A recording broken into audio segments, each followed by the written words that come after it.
Honda Click 125, taga saan ka, boss? Tiga Teresa, pero ang trabaho sa San Miguel, Bulacan. San Miguel, Bulacan. So, ito, dinala mo sa Tipolo. Antipolo. May error siya. May error. Ang ginagawa nila, Ano lang, rene-reset lang. nire-reset lang. Oh, Tapos magkano bayad? 350. 350. Dalawang balik na ako eh. Dalawang balik. So, 700 na. Every, nung unang dala ko sa kanila, pag uwi ko sa amin, sa Bulacan, Saturday ko saan nila pinagawa, pagka Monday, May check engine ulit. engine, diyan pa lang ako sa Commonwealth, nag-engine na. So, yun isang palatandaan na mali yung trabaho. Tapos, dinala ko ulit sa kanila, gano'n na naman, sabi ko, Bayad ka ulit, 350 ulit. ba't gano'n boss, balik-balik naman ako sa inyo, gano'n pa rin yung lumana, basta ko dapat, nagbabayad mo sa inyo, kahit mahal sana, basta tama. Okay, so yun sa Antipolo mo pinagawa, no? Sa may sementeryo. Yan, sa may... Yung street kasi na yun, puro motorcycle shop yun. Isang patunay na hindi nagagawa ng tama.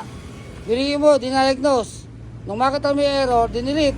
Bayad 350. Dalawang beses, so 700. Nagbabayad ka ng tama, pero yung problema ng motor, hindi nagagawa. So check natin kung ano error nito. Sabi ng tropa ko nga, dali mo nyo rin sa Synerx na ba? Sinabi ko. Okay, boss. Sige po, i-diagnose natin yun kung ano yung error. Magaling nagturo sa'yo, boss, ano? So, ito yung Honda Click. Pero sabi ng tropa, dali mo lang sa kanila. Auto sensor ang error. Pero nasa history, wala nga siya sa current eh.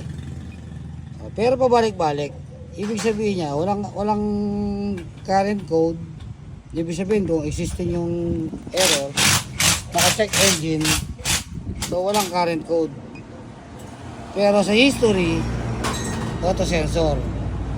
So, check natin yung auto sensor. Kasi sinasabi ng motor na ang problema is auto sensor.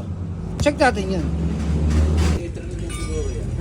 Dito nang gagaling yung error.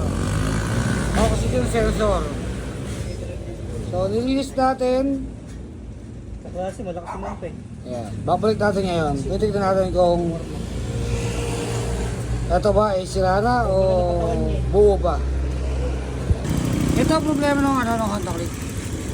Tignan nyo yung ito sensor ha. Wala naman siya negative value.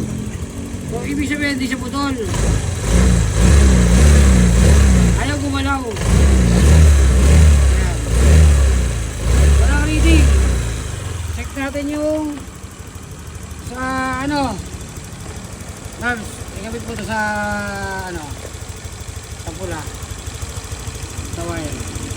Yan yung positive niyan eh. Oh, bye-bye! Opo.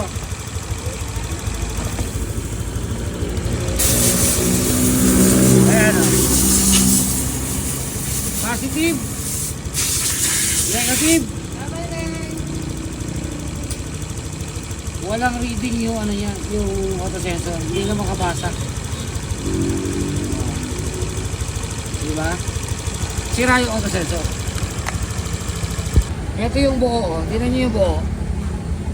Oxygen sensor. Ang buo, gumagalaw ang voltahe. Yung kay boss, ayaw gumalaw.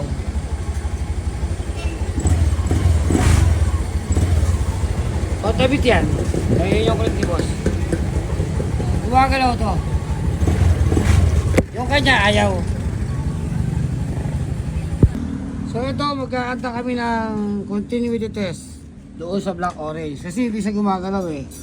So ang wire ng auto sensor is black and orange. Ayan, auto sensor black orange, tumakbo sa ECU black orange. Connect mo black orange, tumunog.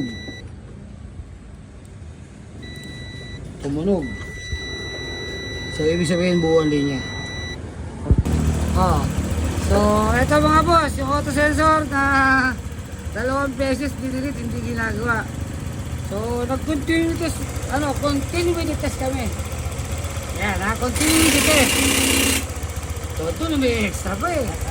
Ayan. So, tama ang continuity test. Nahugot yung black at saka black with orange na wire. Huwag mo nang hugutin, baka Ayun o, gumagana na. Ang halaga ng motor sensor is 2,100. Oh, so si boss hindi siya bibili. Oh, hindi siya bibili pero magbabayad siya sa akin. Yan, nagawa ng tama. Diba? So, dalawang beses in-erase 350 isang diagnose. Tapos, after ilang meters, check engine ulit. O, ayan. Boss, ha? Kita mo, ha? Ano po masasabi mo? Talaga ba?